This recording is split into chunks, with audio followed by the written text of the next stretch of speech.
What's your memories, Elsie, of... Well, I remember the air raid sirens and the air raids, and they went from, the air raid sirens used to go from Bearded Peacocks.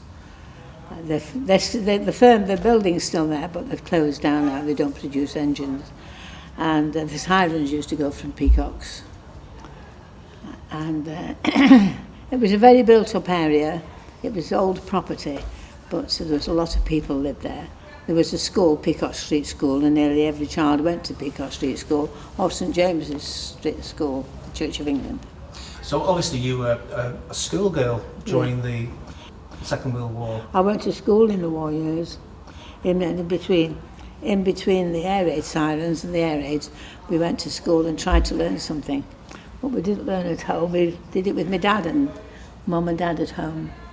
Did it have much effect on your parents? Did any of them serve in the forces? No, my dad didn't, but he did. He did war work because his work was of national importance. Ah, super. Was it kind of secret work? No, but he was an engineer's fitter, so the work he did went to the war effort. Can you remember the sort of feeling perhaps amongst school children, and bearing in mind there was rationing going on? How difficult was that? Well, I don't think they let it worry them too much, but they knew there was a war on, and things were tight.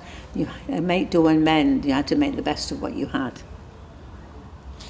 Did you ever encounter air raids? Oh yes. We went into the air raids, into the air raid shelter, and we heard the sirens and the planes, the German planes overhead. Oh yeah, I remember a lot of that. Of course, when I see some of it on the television, it brings a lot of this back. And nearly at the end now. Did it have an impact on people around you? Were people every day sort of frightened, or did it become an accepted thing? They just took it sort of for granted and coped with it. You know, they just had to cope with it best way they could.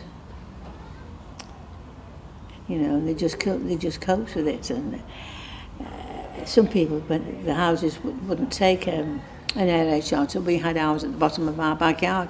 My auntie, who lived in Drawson, she had a shelter in the living room, the end of the living room. When the sirens were on, they crawled in there. And during the day, they used it as a table. Very inventive. Sort of last question.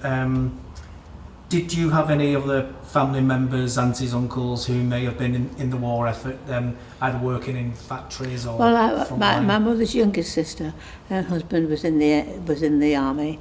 He was an electrical engineer in electrical equipment, and two of her sisters. One of her sisters had to go on munitions. She didn't like it very much, but she had to leave the job she was used to. For some time, she went into a factory where they made parts for aircraft.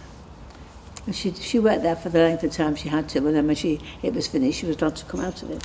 1940, when the bombs fell on Manchester, the Free Trade Hall was bombed. It was a shell, and when it was bombed, the great big red patches in the sky, I remember that. Big red patches in the sky. We've come through that, and we've built it all up again now. And we have a different Free Trade Hall.